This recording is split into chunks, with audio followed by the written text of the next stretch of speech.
Welcome to the New Mexico State Bar Foundation's Modest Means Helpline Small Business Webinar. My name is Margaret Lorenz, and I'm one of 5 staff attorneys at the Modest Means Helpline. Also with me is Attorney Casey Daniel, the Managing Attorney for the Modest Means Helpline and Legal Services Director for the State Bar Foundation. Attorney Casey Daniel will be our moderator during the webinar. If you have questions, please type those questions in the question and answer box. I will address the questions at the end of the presentation. Also, if you have ideas for future presentation topics, please type those in the question and answer box too. As has been advertised, we are conducting a 2-part series, and today is the second part of the 2-part series. Today's presentation is entitled Suing Over an Unpaid Invoice, What a Small Business Owner Needs to Know. Before we dive into the substance of this webinar, we must express a few important things. Those who have watched before know the drill. This presentation provides attendees and viewers with general legal information. Neither the Modest Means Helpline nor myself is entering into any attorney-client relationship with any attendees or viewers of this webinar. The information is provided for purposes of providing examples only. The views and opinions expressed by myself do not necessarily reflect the views, policies, or positions of the New Mexico State Bar Foundation. The Foundation does not endorse or assume any responsibility for the accuracy or completeness of the information presented. This webinar is a presentation of the Modest Means Helpline of the New Mexico State Bar Foundation. The helpline is a civil legal telephone helpline and attorney referral service of the New Mexico State Bar Foundation. We assist New Mexico residents with incomes below 500% of the federal poverty guidelines. We can assist in civil legal matters, including but not limited to domestic relations, landlord-tenant, small business issues, consumer, and probate. If appropriate, we may refer a case to volunteer attorneys for representation ranging from a pro bono legal advice to limited or full representation. Suing over an unpaid invoice, what a small business owner needs to know, part 2 of this 2-part series. This small business webinar examines the question of how a small business sues a paying customer. Additionally, this webinar examines how to collect a judgment if the small business is successful in the lawsuit and acquires a judgment against the customer. Part 1 of the series explored the important pre-lawsuit questions to answer and actions to take before filing a lawsuit.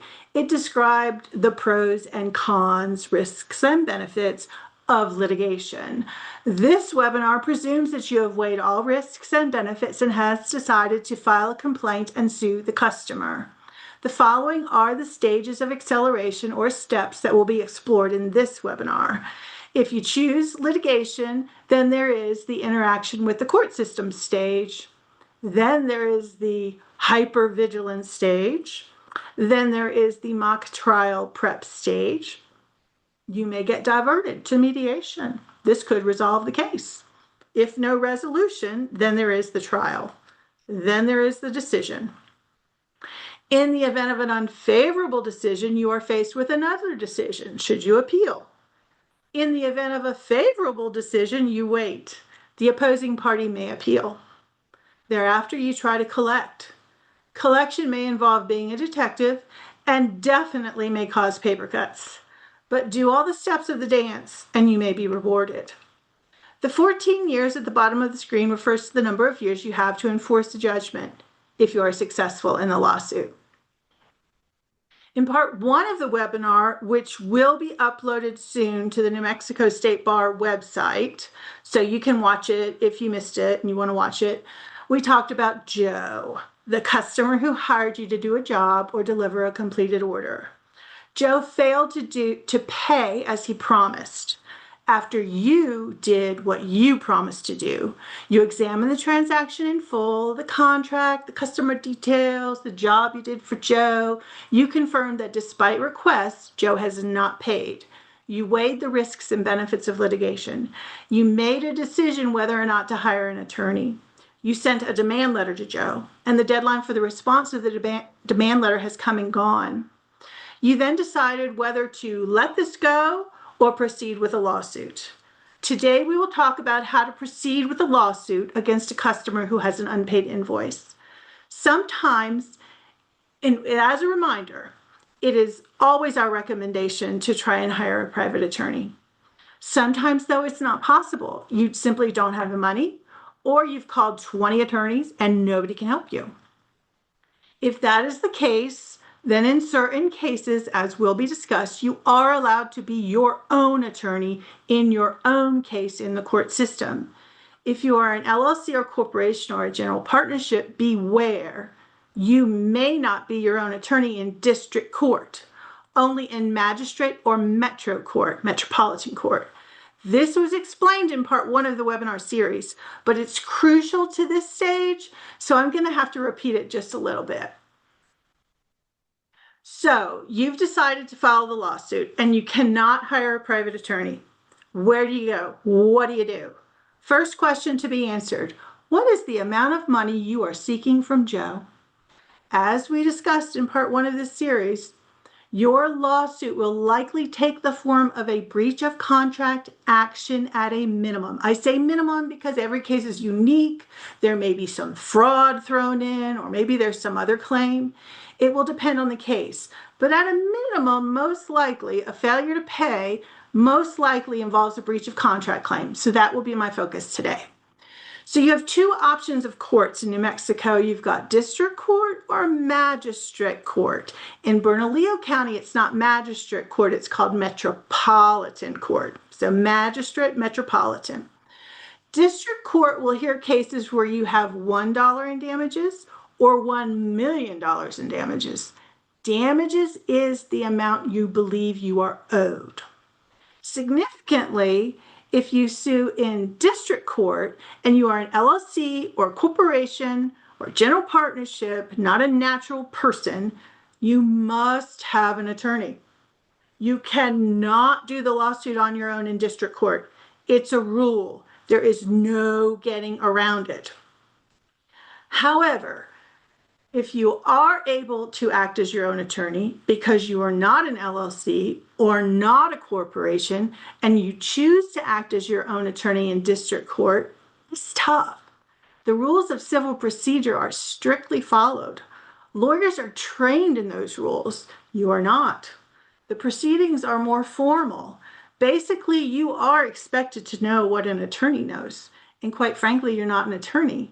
And therefore, proceeding without an attorney in district court is not generally advised. You can try it. It's not prohibited under most circumstances. It's just tough. Most companies, if they do not have a private attorney to represent them, want to sue in magistrate court or in Albuquerque Metro Court. Magistrate or Metro Court is like small claims court. It's more like people's court. You see more pro se. That's the term that's used to describe someone who's representing themselves and don't have an attorney. So you see more pro se people in this court, and it's generally easier for a non-attorney to navigate. However, magistrate and metro court have strict limits. If your damages, the money claim you're owed, is $10,001 or greater, you cannot sue in metro or magistrate court. If you claim that you are owed $10,001, the Metro or Mag Court will dismiss your case. Significantly, if you sue in Metro Court or Magistrate Court, again, damages less than $10,000, and you are an LLC or a corporation, you can sue on your own without a licensed attorney representing you. You can be your own attorney under most circumstances. There is one formality I will discuss with you, but it's pretty easy. So here's a chart to explain all of this. Which court can I sue Joe in? Are you an LLC or a corporation or a general partnership? If yes, then is the amount you claim Joe owes you over $10,000? If yes, then you must have an attorney and the lawsuit must occur in district court. Are you an LLC or corporation or general partnership? If yes, then is the amount you claim Joe owes you over $10,000?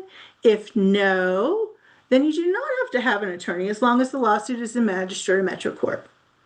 If you're not an LLC, corporation, or general partnership, then if the amount you claim Joe owes is under $10,000, you do not have to have an attorney. The lawsuit may occur in magistrate, metro, or district court. Practice tip. Sometimes, if people are owed more than $10,000, and especially if they cannot hire an attorney, they decide to cap their damage request to $10,000 just to be able to sue in magistrate or metro court. Time for a big announcement. Call it a twist. This webinar is not going to try to advise you on district court steps. This webinar will only discuss magistrate or metro court steps. Sorry if that disappoints you. District court has more rules that are so strictly followed, and the stakes are so much higher, definitely higher than $10,000. So let's talk about magistrate and metro court, where the damages awarded cannot exceed $10,000. Buckle your seatbelt, here we go. For our talk today, I'm going to pretend that I am the sole owner of an LLC. I will call it NMLLC. And let's pretend I am not a licensed attorney in the state of New Mexico. My LLC and MLLC provided products to Joe and invoiced him the cost of $11,000. I have my contract, I have all proof of delivery, it was a satisfactory product, I have proof of invoicing, I've double-checked my internal records, I've sent a demand letter, Joe's not responded. Now I've decided that I'm going to sue Joe. I decide to cap my damages to $10,000 because I can't afford an attorney. And I realize that because I'm an LLC, if I claim the full amount owed, which is $11,000, then I would have to hire an attorney because I'd be in district court. So I am voluntarily deciding to only sue for $10,000 in order to be able to represent my LLC in magistrate court without an attorney and hope to recover $10,000 from Joe.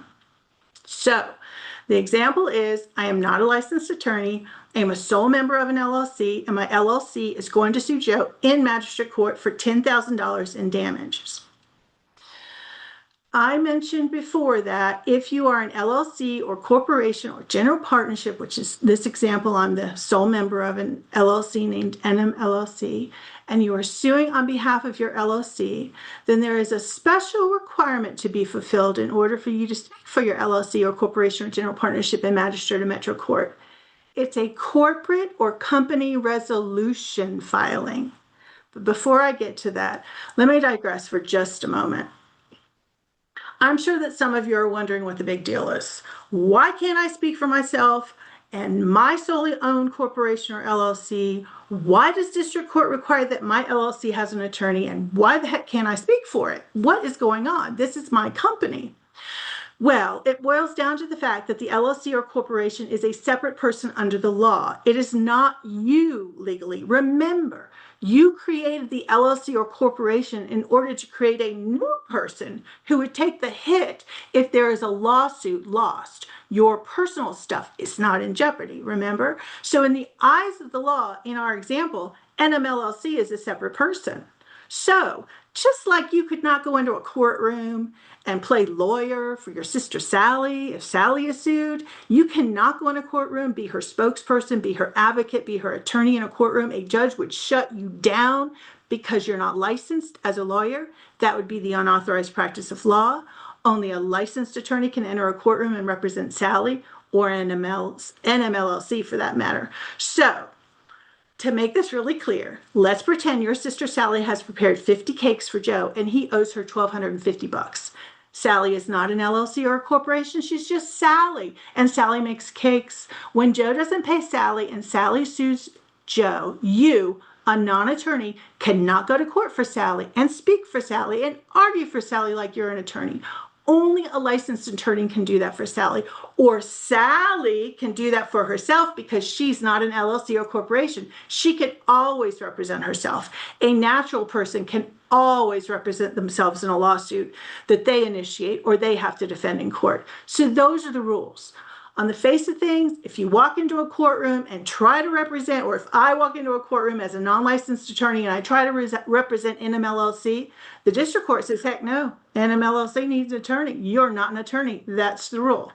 Now, in magistrate or metro court, the rules are a little relaxed, but you have to follow the rules. Specifically for me, an unlicensed attorney in this example, to speak for NMLLC in magistrate or metro court, NMLLC has to file a resolution with the court. Now just remember, each court, each magistrate court and the metro court, they have their own rules.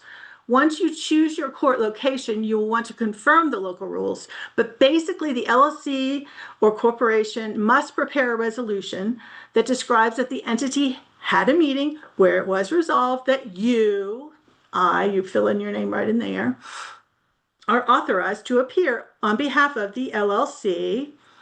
The resolution is signed by the president or manager or general partner of the entity. The slide that appears right now is a resolution provided by the Metro Court for a corporation or limited liability company owner to complete in order to satisfy the local rule at the Metro Court. I've erased identifying names, but this is a paper that was filed. Technically, it's a public record. The magistrate rules dictate what must be in the resolution for an LLC or corporation or partnership. Other magistrate courts may or may not have form resolutions for you to use. This was one that the Metro Court Self-Help Center had. If there's not a pre-made resolution form, you will create your own. Your resolution should check every box of what is required by the local rule of that magistrate court. The resolution paper is attached to the initial filing called a complaint, and we're going to talk about that. Now, to continue with NMLLC lawsuit against Joe, as we've said, let's pretend that NMLLC is going to file a lawsuit against Joe in the magistrate court for $10,000. Once you've decided which court to file in, as between district, magistrate, metro, you must decide where to file the lawsuit. This subject of where specifically to file is called venue. Tip. Look to see what your contract says. Does your contract have a venue clause which requires a case to be filed in a certain county? If so, that will control. If the contract does not have a venue clause, then you need to answer some questions. You may file the lawsuit in the magistrate court, or if in Bernalillo County Metro Court, in the county where Joe lives, or the county where you live, county where the contract suit on was made, county where the contract work was to be or was performed. Let's pretend that NMLLC is based in Las Cruces and the contract was made in Las Cruces and Joe lives in Las Cruces. That's pretty easy. You will sue in the Doña Ana County Las Cruces Magistrate Court. Once that is decided, you will go to that courthouse and you will see if it has a self-help center at the magistrate courthouse. This is usually a separate dedicated space, usually near or in the courthouse. This space is not where the clerks who file the complaints and other legal documents are located. The clerks are not permitted to fill out forms or give legal advice. The self-help center cannot generally give legal advice, but can give tips on how to complete things. You will also look up information about your court on nmcourts.gov. The bottom line is that you're going to need to get familiar with the courthouse and its resources. If it has absolutely no self-help center, then you will be relying on nmcourts.gov and maybe the Modest Means Helpline. While you are poking around in person or online, get a civil complaint form from the Self-Help Center or nmcourts.gov. Sometimes the public libraries can help get a civil complaint form. Also, MMH can help you get a civil complaint form. So, to confirm, you've decided which court and where NMLLC will file against Joe. Now you must complete the complaint. That is how you start a lawsuit, by filing a complaint. The slide in front of you now is the New Mexico Supreme Court approved form for a civil complaint in magistrate court as of March 11, 2026. You will always want to check to see if this is the current forms you used before filing a complaint. But for our sake today, this is what's in force, and this can be used as a template. The complaint is the document you file to start the lawsuit. This can be neatly written, or better yet, type it up on a computer. And here are some important things to know. In my example, you're going to be inserting the name of the court, magistrate court, inserting the name of the county, Doña Ana. You are the plaintiff. I am the plaintiff. NMLLC is the plaintiff. Joe's name goes in as defendant, and you've got his address and his city. Full address. Number one is pretty self-explanatory. Number two, it's kind of split out into two sections. The first section says, plaintiff NMLLC claims from defendant Joe the amount of blank. I'm going to rewrite in $10,000 right there. Now, If Joe had somehow borrowed my tractor or taken my tractor or something and never returned it to me, then I would complete the second sentence and put the value of the tractor and then describe the tractor that he never returned or something. So pretty much I'm going to be filling in this first blank saying $10,000. C number 3 of the complaint, explanation of the transaction. This form gives you few lines. Unless you can easily fit the complete explanation of the legal requirements for breach of contract in the few lines here, you're going to put see attachment A, and you're going to complete the explanation on an attachment. Recall the discussion of the last webinar regarding the elements for breach of contract. You will want to follow that list to make sure you have described each element sufficiently in the complaint.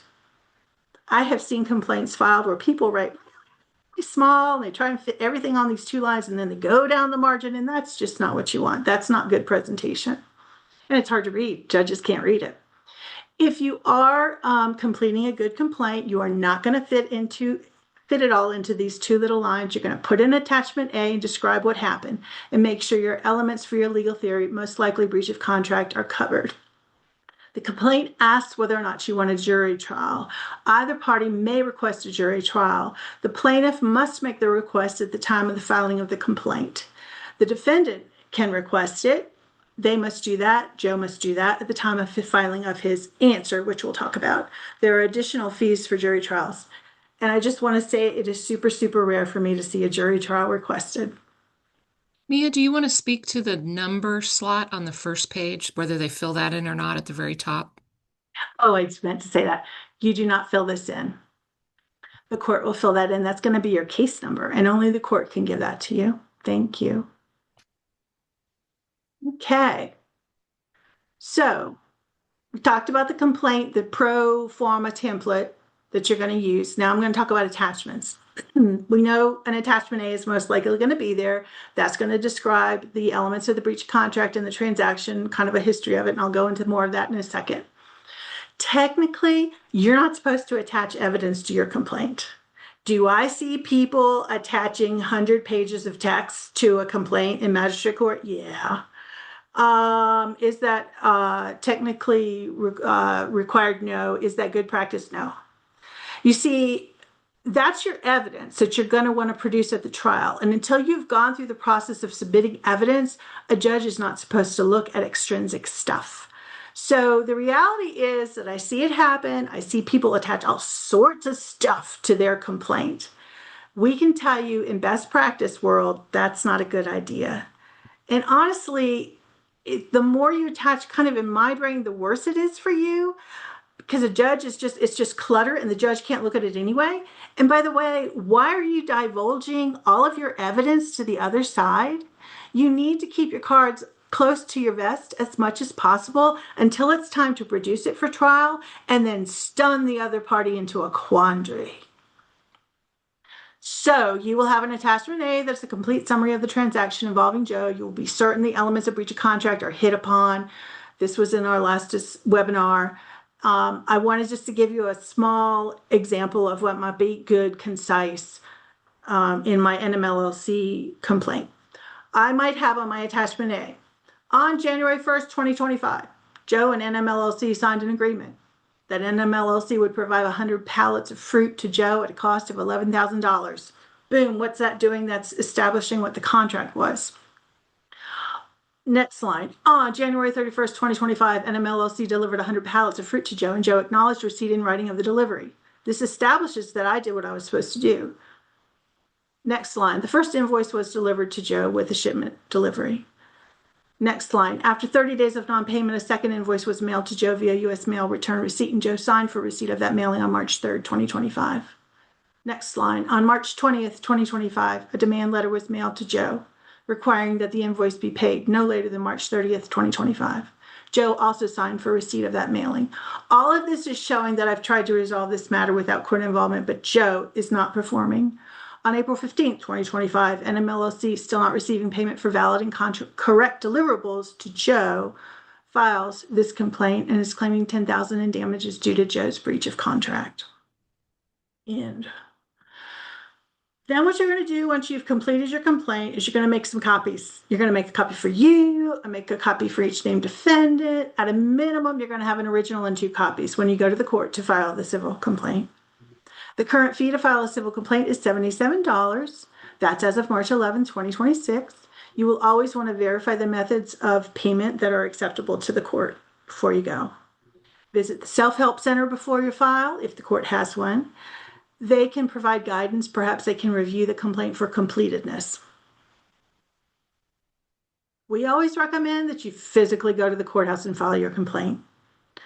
At the time you file the civil complaint, a judge is randomly assigned to the case. And after filing the complaint, the clerk is going to hand you back your file, stamped copies, and may say nothing. Or they may say, getting Joe served. Or they may say, bye. What you need to know is that absolutely nothing will happen with this lawsuit unless you make sure Joe is served. And you cannot personally do this. The law does not allow you to serve your own complaint on Joe. So we know Joe has to get notice that the lawsuit has been filed. It's your responsibility to get him served. How do you do that?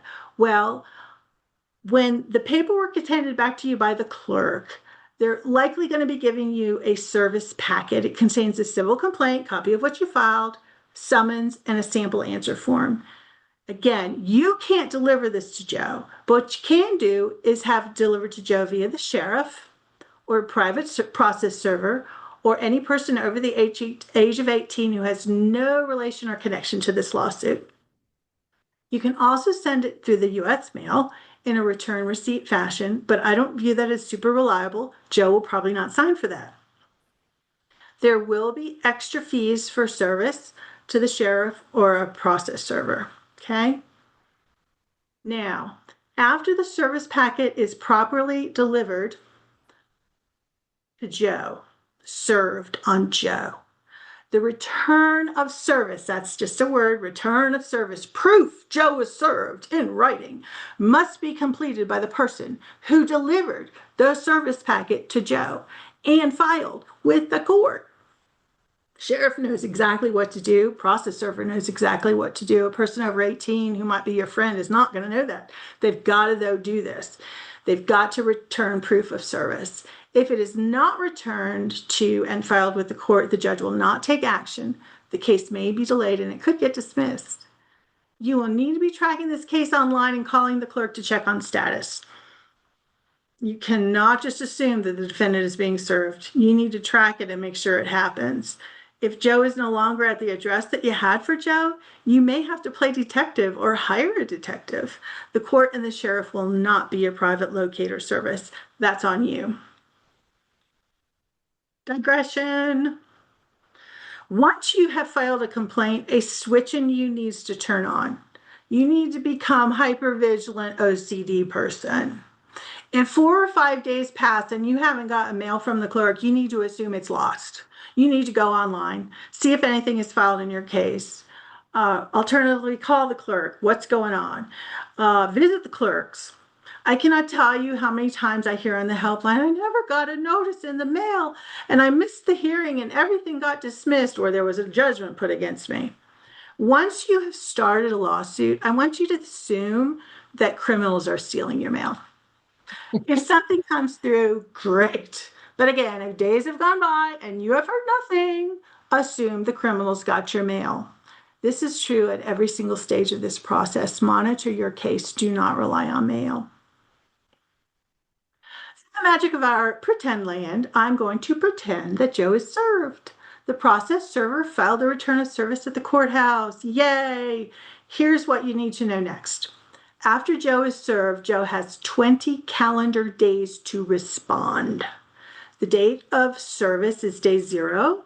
If the 20th day falls on a weekend or a holiday, then Joe has until the next courthouse working day, close of business, to file a paper called an answer to the courthouse.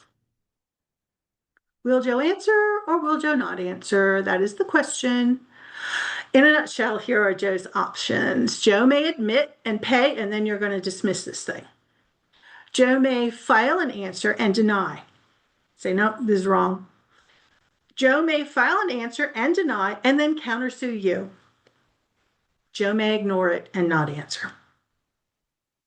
Let's talk about Joe not answering. If Joe does not file an answer within the 20 days after service of the complaint, you may request the court to enter a default judgment against Joe in your favor. Technically and literally on the 21st day, you can file a motion for a default judgment, there's a form, a request for a hearing, there's a form, and a notice of hearing, again, there's a form. It's possible that the judge may order you the winner without a hearing, but the judge may hold a hearing. It's up to the judge. And I just need to say the judge usually wants a hearing. So again, he's not answered. You want the judgment in your favor. Likely there's still going to be a hearing. The hearing date and time will be set. In my opinion, you must still be prepared. Joe may show up at this hearing. Even though Joe didn't answer, he may show up and want to fight the case. And in magistrate or metro court, the judge may say, go at it, Joe, even though he didn't file an answer. And you could have a hearing right then and there. So just be prepared. If Joe does file an answer, please read it thoroughly. Did Joe countersue you? If so, you need to file an answer within 20 days. Forms are available at nmcourts.gov and all of the same places I referred about earlier. But know that these forms are templates. You do need to admit or deny the counterclaims in your answer and provide some basis for the same and get that filed. Caution, caution. If Joe is countersuing you and the total amount of damages, yours, the 10, plus Joe's, exceeds $10,000, the magistrate court's going to dismiss the case. The magistrate court has no jurisdiction. The case will have to be refiled in district court. And remember, in district court, NMLLC must have an attorney. There's no getting around that.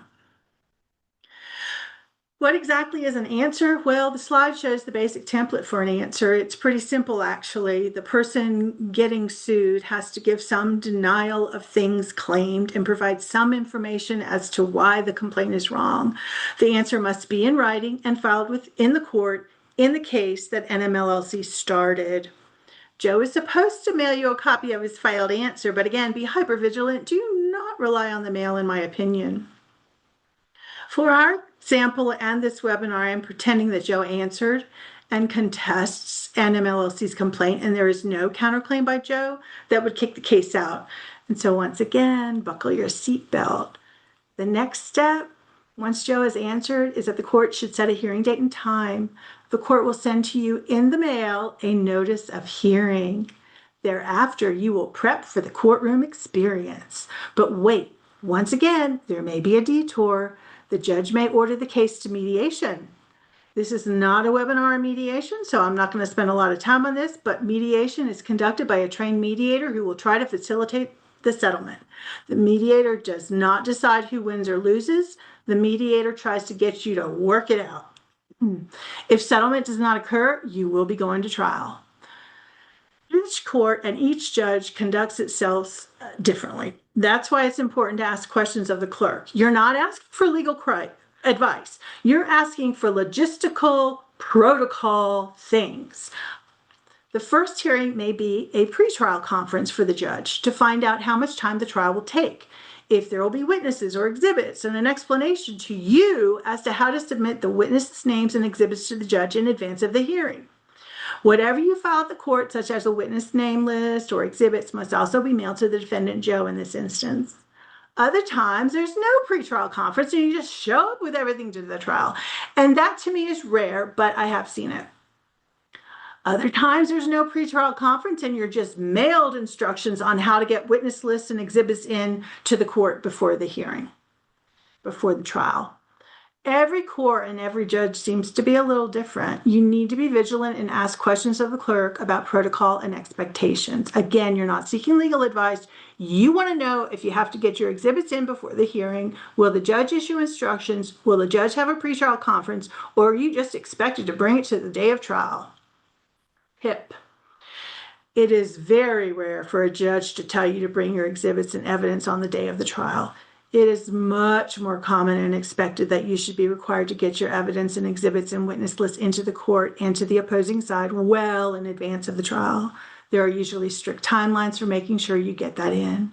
If you do not follow the instructions, you may not be able to get evidence in or have witnesses talk at that trial.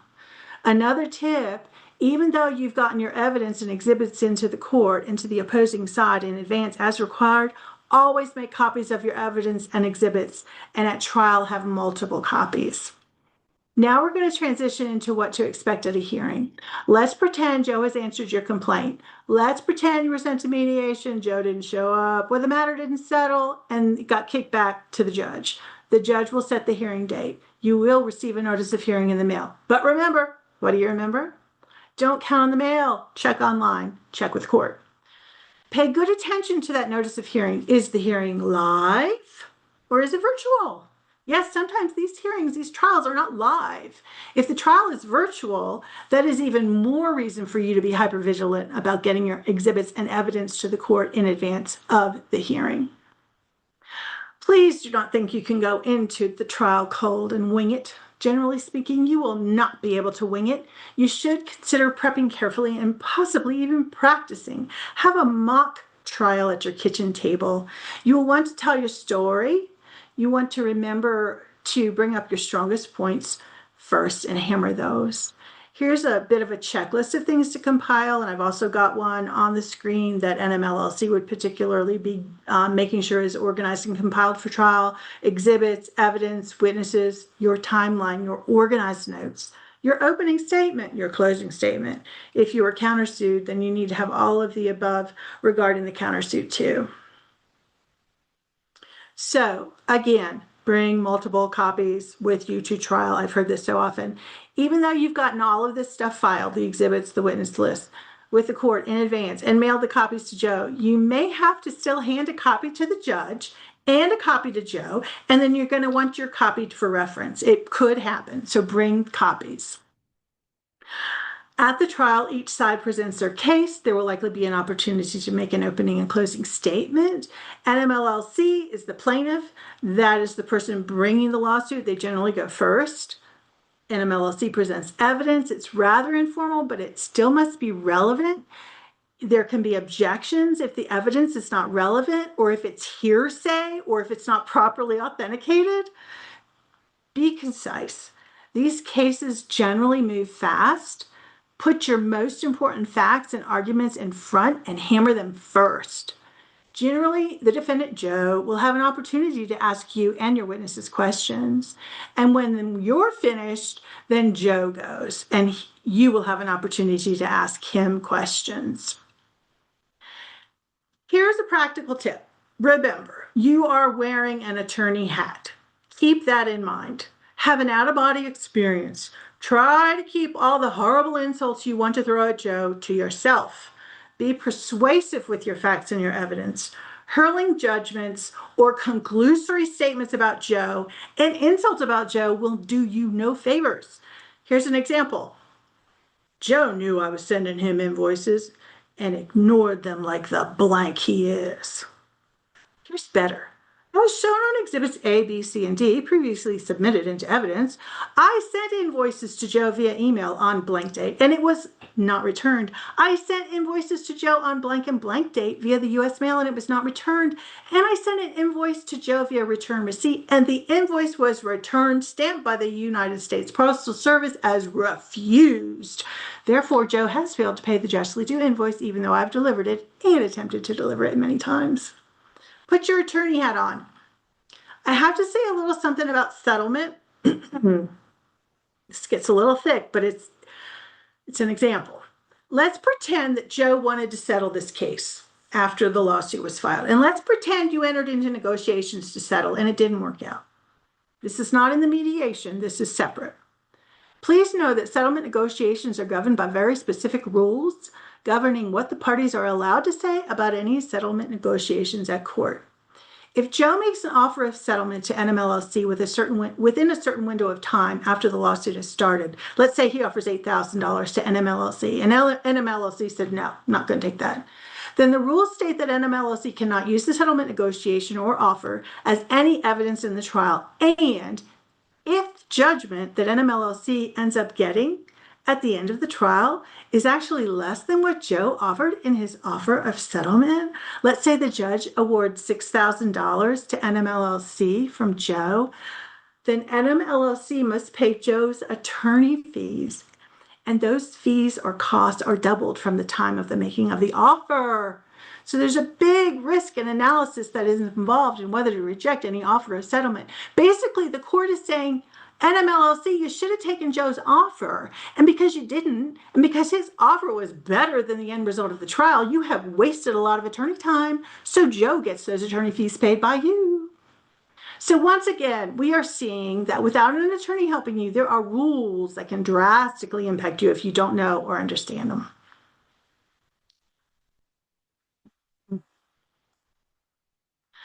Now we're going to talk about judgments. So at the conclusion of the trial, the judge may rule immediately, take the case under advisement, which means he's got to think about it, he or she's got to think about it, and they're going to write it up in a week or a month, or enter a default judgment if Joe didn't show up. The judgment's going to include the money amount you're owed. It could include court costs being owed to you too as reimbursement, and will include some interest likely. What exactly is a judgment? Well, it's a court order. It's a judge signs this paper ordering someone like Joe to pay something. The order doesn't say how Joe is going to pay the judgment. The order doesn't say when Joe is going to pay the judgment. It just says what Joe owes you, or NMLLC in this case. The order stands for 14 years. For 14 years, the judge's order to pay is effective. At 14 years and 1 day, it's dead. NMLLC's chance to collect the amount ordered from Joe is gone. So let's pretend that NMLLC gets a judgment in its favor at the conclusion of the trial. What do you do next? You get a copy of it and you go home. There's no counter at the courthouse that pays you what's owed. Depending on many factors, Joe may appeal, either to district court or to the Court of Appeals.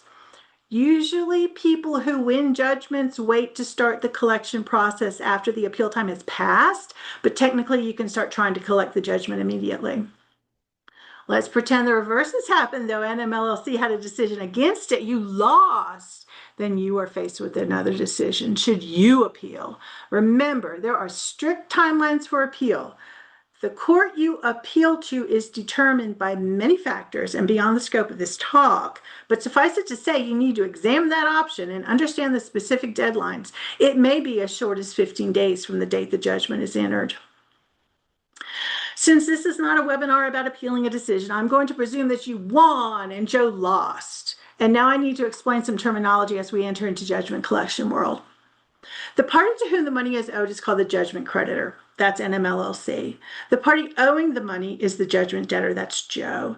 NMLLC may be approached by Joe. Maybe Joe wants to work out a payment plan, so you and Joe may work this out, and Joe may pay NMLLC. In my experience, that's rare, but it could happen.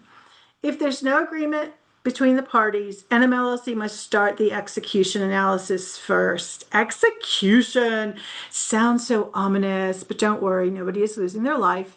Execution is a judgment is a legal term and describes the court process where a creditor, you, NMLLC, tries to enforce the judgment by getting a court order that allows a sheriff deputy to seize and sell Joe's property, so that after the sheriff's cost of seizure and sale are reimbursed, the creditor, NMLLC, gets the leftover money to put toward satisfaction of the judgment.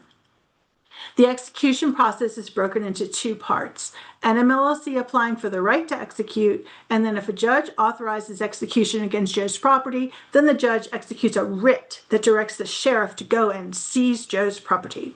So as an example, pretend Joe has a fleet of expensive cars. Well, you can apply to execute against Joe's property, including those cars, and if the judge agrees, a writ will be issued. The writ is the directive to the sheriff in this case to go and seize Joe's cars to satisfy your judgment.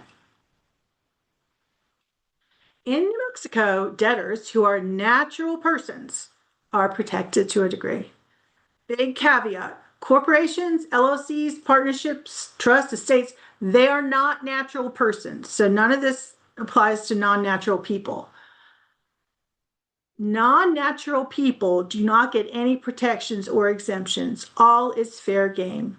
However, in our example, Joe is a natural person. So here is an analysis regarding protections for Joe. New Mexico protects certain of Joe's things from execution. If Joe follows the rules, then he can protect some stuff, and it's off limits to the sheriff. The sheriff can't seize it. On the screen, some of those things that are protected. One thing I want to note is the equity in the motor vehicle up to $10,000. That's going to come into play in my example. So Joe's car, equity in his car up to $10,000 is protected, and the sheriff can't take it. Okay. So there are types of property that are exempt from execution and therefore cannot be taken by the sheriff, so long as Joe declares them. So let's recap what we have learned so far. In general, NMLLC has a judgment against Joe. Joe's not paying. You have 14 years to collect. Your first course of action is to determine if the debtor is a natural person. If the debtor's not a natural person, you skip over all this exemption stuff. If the debtor is a natural person, like Joe is, you got to figure out if Joe has non-exempt property that you can pursue. And you're like, how in the world am I supposed to know what Joe owns, let alone what's exempt? Well, guess what? The rules put the burden on Joe to tell you. So let's talk about the exact steps to take to start an execution of judgment action. Before I start talking about this slide, I want you to know that this is thick. And I'm pulling you into some weeds, and I do not expect you, nor should you expect you to become an expert in this process. However, I think that the knowing of what is in store if you sue Joe and win and he doesn't pay is only best appreciated if you hear this. You cannot memorize this or expect to be able to do this after watching me. That is not the purpose here. The purpose is to expose you to this so that you can see what the long haul requires. Having a sense of the long haul will help you make the best decisions along the way. So here we go. The very first thing that a creditor must do is serve Joe with a notice of right to claim exemptions.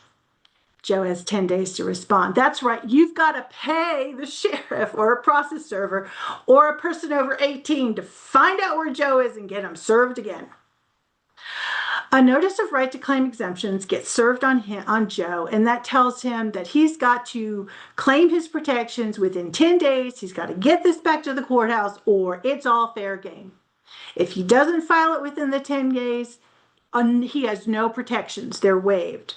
So let's pretend that Joe doesn't have a fleet of cars. Let's pretend he has a car worth $5,000. And let's pretend he doesn't file his claim of exemptions. At the end of the day, that $5,000 car then can be seized. But let's say Joe does file a claim of exemption within 10 days. The sheriff then, and he rates that car, $5,000 car. The sheriff can't take the car. It's exempt. Now, if Joe files a claim of exemptions and he like drives around in a Maserati or something, and he says it's worth, he's protecting it by the $10,000 equity, you can file a notice of dispute and request for hearing, and then the judge is going to figure out what that Maserati is worth. After the 10 days has passed or after the dispute hearing is resolved, you can then file at the courthouse a sworn application for the writ of execution. The clerk will file the application for the writ of execution. It's going to go in the back to the judge. The judge may or may not want a hearing. It just depends. And at the end of the day, the judge or the court clerk may issue to you the writ of execution. This is a paper writing that tells the sheriff, go at it. Then you physically go to the court, get the writ of execution, hand carry it to the sheriff, and you will tell the sheriff where to find Joe. The sheriff will process the writ, visit Joe's house, visit Joe's property, may or may not find property to seize and sell. If Joe did not file a claim of exemption, then the sheriff may sell any of Joe's property. If Joe filed a claim of exemptions, then any property claimed as exempt by Joe may not be sold. The proceeds of the sheriff's sale will be used to pay the cost of the sale, and leftover monies go to you to be used towards the judgment. Sometimes the sheriff goes to the debtor's house and finds nothing. The sheriff will return the writ and indicate nothing was found. So you've gone through execution, and let's pretend nothing was found. Or something was found and sold, but it's not up to $10,000. Then what? Then you bring out the big guns. Garnishment. There you go.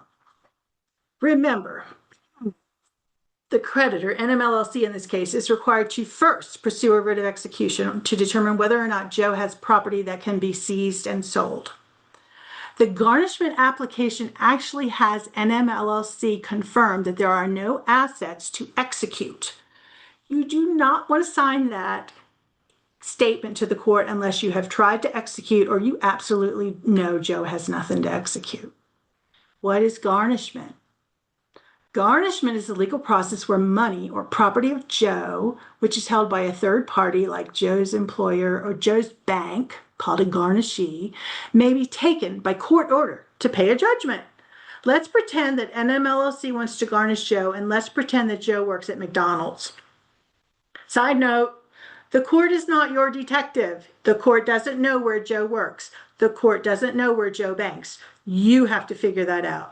And let's say you figured it out. He works at McDonald's. You're going to go after wages.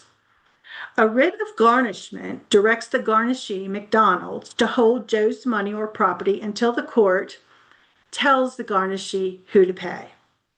To garnish Joe's property, you must file an application for writ of garnishment with the court. You must provide the name and address of the McDonald's. When the application is filed with the court, the judge or court clerk may issue a writ of garnishment. I have seen a judge require a hearing before they would do it. It just depends. After the hearing, if applicable, the judge may issue a writ of garnishment to McDonald's. You get a call from the court. Your writ's ready. You go to the court, get your stack of papers. And yes, it's a lot of papers. Once the writ is issued, you have to serve a stack of things on McDonald's. The stack of things is shown on the slide. So don't worry though. When an application for writ of garnishment is filed, and once the writ is issued, the court will prepare a service packet to you, which contains all the required documents. And yes, this is the same service you had to do when you first started the lawsuit. Same rules. So this must be served by the sheriff, process server, or possibly return receipt mail on McDonald's. Now, there are exemptions that Joe can claim with regard to certain income. And so after the writ of garnishment is served on McDonald's as the garnishee must deliver copies of everything it got to Joe and give Joe what's called a notice of rights to claim exemption from garnishment and a claim of exemption from garnishment form. It's the same idea as before. Certain things are protected, okay? The garnishee, McDonald's, must file an answer within the court within 20 days. If the garnishee, McDonald's, does not file an answer to the writ within 20 days, then guess what? You can file a motion for default, and McDonald's might have to pay you that judgment. The garnishee almost always files an answer. Now, what does the judgment debtor Joe do? Well, like I was talking about, within 10 days after when he got the paperwork from McDonald's, he has to file a claim of exemptions. This is the same idea as last time. Certain monies are protected. On this slide, you can see wages that are protected. None of them would likely apply to wages earned from McDonald's. If Joe files a claim of exemption, the money will be exempt unless the creditor objects. I would object by saying, no, that's not right. Then you have a hearing and the court will decide what's exempt or not. Let's pretend McDonald's files its answer. McDonald's says in its answer, yeah, Joe works here and here's what he earns and here's his wages. Then what the court does is they issue a judgment on writ of garnishment in order to pay, and McDonald's must follow that order. McDonald's must pay to the creditor up to 25% of the judgment debtor Joe's disposable earnings. However, minimum wage pay is always protected for Joe. In this garnishment, there's no sheriff involvement. It's simply McDonald's sent the order and they must comply, okay? The garnishment of wages will continue automatically until the judgment debt is paid in full or until the debtor is no longer employed by the garnishee. Execution and garnishment is like a dance and it's complicated, but it's doable and it's done daily at courthouses across the state. You lead the dance, Joe must respond. If Joe doesn't claim exemptions, he doesn't get certain protections. At the end of the music, You may have a satisfaction of that judgment, and if not, you've got 14 years to start the dance again. What can stop this collection process? Joe can declare bankruptcy. Dead. You can't go after him. You're going to have to deal with the bankruptcy court. Earlier, I mentioned an appeal. Well, there could be an appeal that makes this not be collectible because Joe files a bond to stop collection efforts. What if you don't know anything about Joe or where Joe is or where he works? Banks. You can have supplementary proceedings to find those things out, but if Joe is sneaky and dodging you, it's hard. What if you don't know where he is? Again, you could hire a private investigator. Joe has to be personally served in this process. You have to know where he is, where he works, where he banks. What if Joe's an independent contractor? Well, that's not a wage. You can't garnish a wage. So you can't garnish a 1099 distribution, but you can garnish a bank account. Remember, having a judgment gives you legal options and tools that you did not have before. You don't get to execute against property or garnish wages without a judgment. What happens when the judgment's paid in full? Well, you have to go and file a satisfaction or release of the judgment at the court. We have covered lots of ground. You can imagine that each component of this webinar could warrant its own deep dive, but this webinar attempts to put the process of suing to collect an unpaid invoice in perspective. So all is presented in rather broad strokes with a hint of the complexities that can occur. Know that hurdles and complications occur as a rule. A plain vanilla lawsuit where your slam dunk case occurs without difficulty is the exception. You may have had all the evidence and proven your case and won, but Joe is collection proof in 2026. Remember, though, you do have 14 years to try. You may have thought you had all sorts of evidence to prove your case, but somehow Joe has evidence of your neglect, and the judgment ends up against you because Joe countersued you, and now you're facing an appeal at the Court of Appeals. Or better yet, you won, and Joe appeals your winning decision, and you're having to hire an attorney to preserve your magistrate court judgment because an attorney is required in upper courts when you are an LLC. The twists and turns that can occur are abundant and real. I say this not to discourage you, but to alert you to the reality of suing over an unpaid invoice. Mia, we do have a question. Okay. Can you take a question? Yes, I'm just finished. Perfect. Okay, good. I thought so. It says, could you explain how a transcript of judgment is obtained and how it applies to the collection of a judgment? Yeah. So the transcript of judgment occurs after a party wins a lawsuit. Okay. So that is how the court memorializes the judgment amount, what Joe owes as a result of that lawsuit if Joe lost. Does that answer your question? Was that the full question? They want to know how a transcript of judgment is obtained and how Oh, it applies to the collection. You said how it applies to the collection. How's it obtained? you can go get a copy of it. Is that so? It's at the end of a lawsuit. That's what's the judgment paper. Because I don't always see transcripts of judgment. Sometimes I just see the judgment, but other times I will see transcripts of judgment. Casey, do you agree with that? I think that the transcript of judgment is a separate thing. Yes. It's part of the whole enforcement part of the case. Um, and I think if we didn't answer your question, you can give us a call at the helpline and we can do research to figure out what it is Maybe exactly you're asking. Yeah, because maybe they're talking about sometimes you have to transcribe a judgment to a different county, like if you did the lawsuit in Doña Ana County, um, but Joe ends up living in Bernalillo County. You might transcribe the judgment there. And that's just, it's paperwork. It's just paperwork. Um, yeah. Okay, well, we're at time. Thank you, everybody, for attending. And this will be up on our website probably within a couple of weeks at the most. And we'll see you next time. Thank you. Thank you, Mia. Thanks. Oh, wait, there's one more question. Oh, Okay, somebody just says thank you. thanks. Thanks, Ando. Okay, bye-bye. Let me stop the recording.